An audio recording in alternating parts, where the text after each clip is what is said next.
आइए जानते हैं आज के प्रमुख अंतर्राष्ट्रीय खबरों को। पहले एक नजर हेडलाइंस पर। सपा सांसद जियाउर रहमान बर्क का बिल बीपीएल परिवार से कम, बिजली जली फुल मीटर में यूनिट गुल। दोनों बड़े गहरे दोस्त हैं, एक दूसरे के पाप मिटाते हैं। अंबेडकर पर टिप्पणी मामले में पीएम और शाह पर बरसे खड़गे। बिहार में एनआईए की छापेमारी, वार्ड पार्षद मोहम्मद करमुल्ला अंसारी के घर से मिले बांग्लादेशी हथियार। BS3 petrol, BS4 petrol, diesel कारों पर प्रतिबंध के बीच जांच हुई तेज। क्या है काहिरा प्लान? सबसे ज्यादा आबादी वाले 8 मुस्लिम देश मिलकर क्या करने जा रहे हैं? सीरिया की खूंखार जेल से बाहर आया रहस्यमय ओसामा, इस कैदी ने मचाई मुस्लिम जगत में खलबली। ईरान ने क्यों लिया हिजाब कानून वापस? राष्ट्रपति ने बताई बड़ी वजह।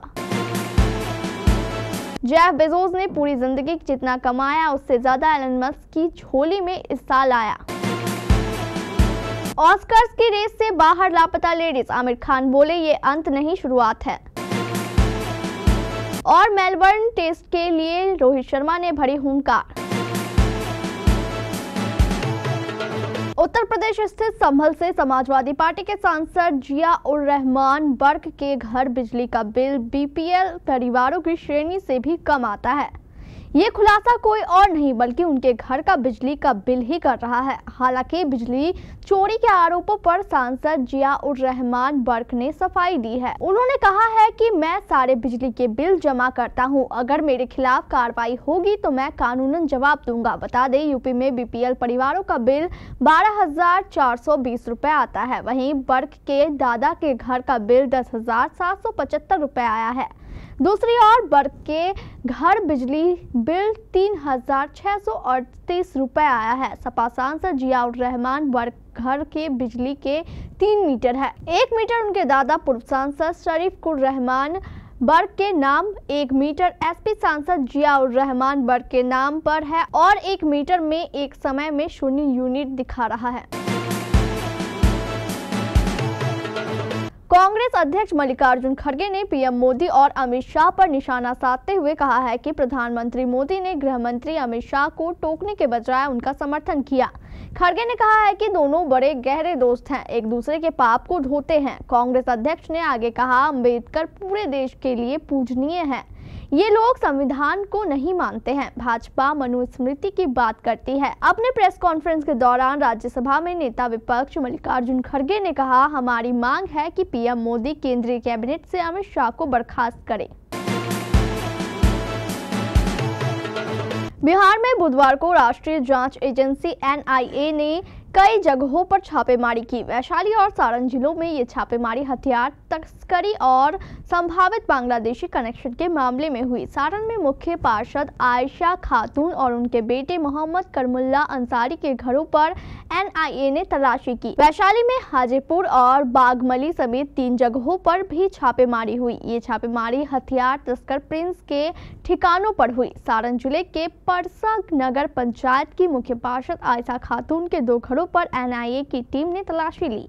उनके बेटे और वार्ड पार्षद मोहम्मद करमुल्ला अंसारी के घर से बांग्लादेशी हथियार मिलने की खबर है। हालांकि आधिकारिक तौर पर इसकी पुष्टि नहीं हुई है। करमुल्ला पर पहले भी बांग्लादेशियों को बुलाने, हथियार रखने और विदेशी मुद्रा के लेन देन के आरोप लग चुके हैं। तत्कालीन डीआईजी मनु महाराज के कार्यकाल में भी उनके यहाँ छापेमारी हुई थी। दिल्ली ट्रैफिक पुलिस ने राष्ट्रीय राजधानी में BS3 पेट्रोल और BS4 डीजल कारों पर शहर की सीमा में प्रतिबंध लगाने के बाद वाहनों की जांच तेज कर दी है। वायु गुणवत्ता प्रबंधन आयोग द्वारा ग्रेडेड रिस्पांस एक्शन प्लान यानी ग्रैप स्टेज 4 के तहत उपायों को लागू करने के साथ प्रदूषण के स्तर में बढ़ोतरी के कारण सोमवार 16 दिसंबर से वाहनों पर प्रतिबंध लागू किया गया है।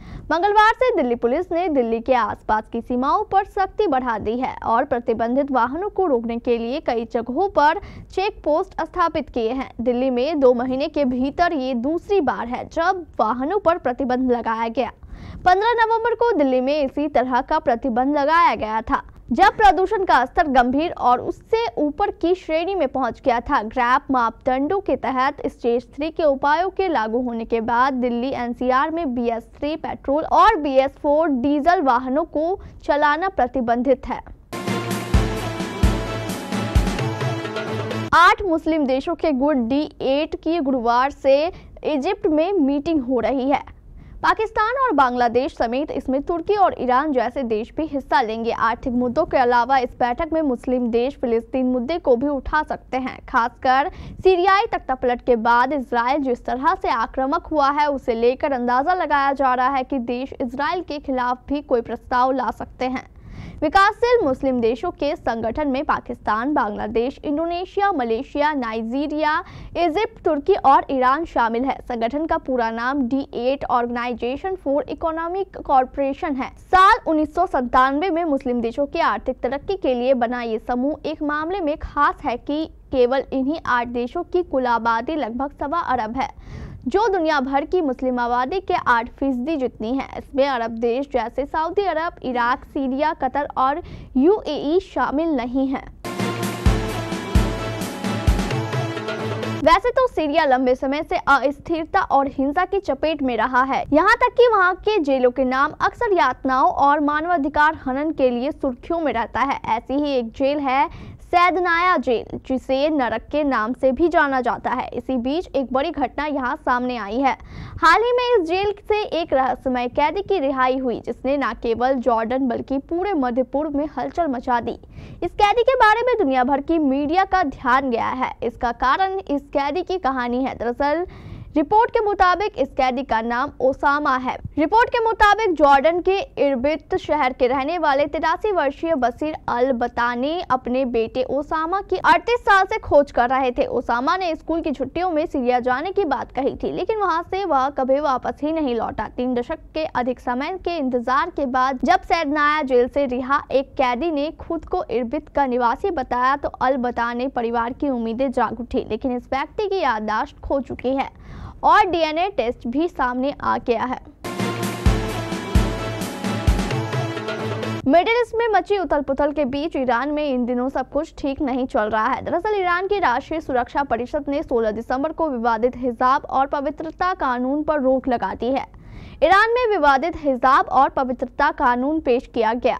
यह पिछले शुक्रवार यानी 13 दिसंबर को लागू हुआ, लेकिन इसके खिलाफ बढ़ते घरेलू और अंतर्राष्ट्रीय विरोध के कारण इस कानून पर रोक लगा दी गई। रिपोर्ट के मुताबिक ईरान के राष्ट्रपति मसूद पेजेश्कियन का कहना है कि ये कानून अस्पष्ट है और इसमें सुधार की जरूरत है। उन्होंने इसके कुछ प्रावधानों पर पुनर्विचार करने की बात कही है। इस कानून के अनुसार जो महिलाएं अपने सिर के बाल, हाथ और पैर पूरी तरह से नहीं ढकती है, उन्हें 15 साल की कैद और जुर्माना हो सकता है। दुनिया के सबसे बड़े रईस एलन मस्क की नेटवर्थ रॉकेट की स्पीड से बढ़ रही है। मंगलवार को उनकी नेटवर्थ में 12 अरब डॉलर की तेजी आई और ये $486 अरब पहुंच गई। इस साल उनकी नेटवर्थ में 257 अरब डॉलर की तेजी आई है। ये दुनिया के दूसरे सबसे बड़े रईस जेफ बेजोस की कुल नेटवर्थ से ज्यादा है। बेजोस की नेटवर्थ 250 अरब डॉलर है, यानी जेफ बेजोस की कुल जमा पूंजी से ज्यादा मस्क इस साल कमा चुके हैं। मस्क टेस्ला, स्पेस एक्स और एक्स समेत कई कंपनियां चला रहे हैं। दुनिया की सबसे वैल्यूएबल ऑटो कंपनी टेस्ला में उनकी 23% हिस्सेदारी है। टेस्ला शेयरों में हाल के दिनों में काफी तेजी आई है। मंगलवार को इसमें 3.64% की तेजी आई। इसके साथ ही कंपनी का मार्केट कैप 1.540 ट्रिलियन डॉलर पहुंच गया। टेस्ला दुनिया की 8वीं बड़ी वैल्यूएबल कंपनी है। माना जा रहा है कि मस्क दुनिया के पहले ट्रिलियनियर बन सकते हैं। इन्फॉर्मा कनेक्ट एकेडमी की एक स्टडी के मुताबिक मस्क की नेटवर्थ सालाना 110% की औसत रफ्तार से बढ़ रही है। इसके मुताबिक साल 2027 तक उनकी नेटवर्थ 4 गुना से ज्यादा बढ़ जाएगी। आज सुबह एंटरटेनमेंट की दुनिया से एक काफी निराश कर देने वाली न्यूज सामने आई है। आमिर खान की फिल्म लापता लेडीज ऑस्कर्स की रेस से बाहर हो गई। उनके प्रोडक्शन में बनी ये फिल्म 97वें एकेडमी अवार्ड्स में best international feature film category में इंडिया की ऑफिशियल एंट्री थी। मंगलवार को academy of motion pictures arts and sciences ने अगले राउंड के लिए सेलेक्ट होने वाली 15 फिल्मों की अनाउंसमेंट की, जिसमें किरण राव के डायरेक्शन में बनी फिल्म लापता लेडीज शॉर्ट लिस्ट नहीं हो पाई। अब लापता लेडीज के एकेडमी अवार्ड्स की शॉर्ट लिस्ट से बाहर होने पर आमिर खान प्रोडक्शन ने भी अपनी प्रतिक्रिया दी है। उन्होंने कहा कि लापता लेडीज इस साल एकेडमिक अवार्ड्स की शॉर्ट लिस्ट में जगह नहीं बना पाई। हमें जरूर निराशा हुई, लेकिन साथ ही हमें इस सफर में जो अपार समर्थन और विश्वास मिला है उसके लिए हम बेहद आभारी हैं। आमिर खान प्रोडक्शंस, जियो स्टूडियोज और काइंडलिंग प्रोडक्शन की टीम की ओर से हम एकेडमी के सदस्य और जूरी को धन्यवाद देते हैं, जिन्होंने हमारी फिल्म पर विचार किया। इस प्रतिष्ठित प्रक्रिया में शामिल होना, जहां दुनिया भर की सबसे बेहतरीन फिल्मों के साथ हमारी फिल्म को स्थान मिला, हमारे लिए एक गर्व की बात है। हम उन सभी दर्शकों का दिल से आभार व्यक्त करते हैं जिन्होंने हमारी फिल्म को सराहा है और हमें समर्थन दिया। भारत और ऑस्ट्रेलिया के बीच 5 टेस्ट मैचों की सीरीज का तीसरा मुकाबला ब्रिस्बेन में ड्रॉ हो गया। मैच में बारिश ने लगातार खलल डाला। टेस्ट के आखिरी दिन भी बारिश आई। अंपायरों ने फिर मैच को ड्रॉ पर समाप्त करने का फैसला लिया। सीरीज पर 1-1 की बराबरी पर है। टीम इंडिया 26 दिसंबर को मेलबर्न क्रिकेट में उतरेगी। उस मैच के पहले दिन 1 लाख दर्शक स्टेडियम में मौजूद रहेंगे। मुकाबले के लिए भारतीय कप्तान रोहित शर्मा तैयार हैं। रोहित शर्मा ने ब्रिस्बेन टेस्ट ड्रॉ होने पर बुधवार को कहा है कि इससे उनकी टीम में बाकी 2 मैचों के लिए आत्मविश्वास जागा है। हिटमैन ने मैच के बाद कहा, मैच बार बार बारिश से बाधा होना अच्छा नहीं था, लेकिन सीरीज में 1-1 से बराबरी के साथ मेलबर्न जाने से हमारा आत्मविश्वास बढ़ा है। चौथे दिन लंच के बाद हम जिस स्थिति में थे, किसी को तो जिम्मेदारी लेनी ही थी। मौसम को देखते हुए हमें पता था कि मैच पूरा नहीं होगा।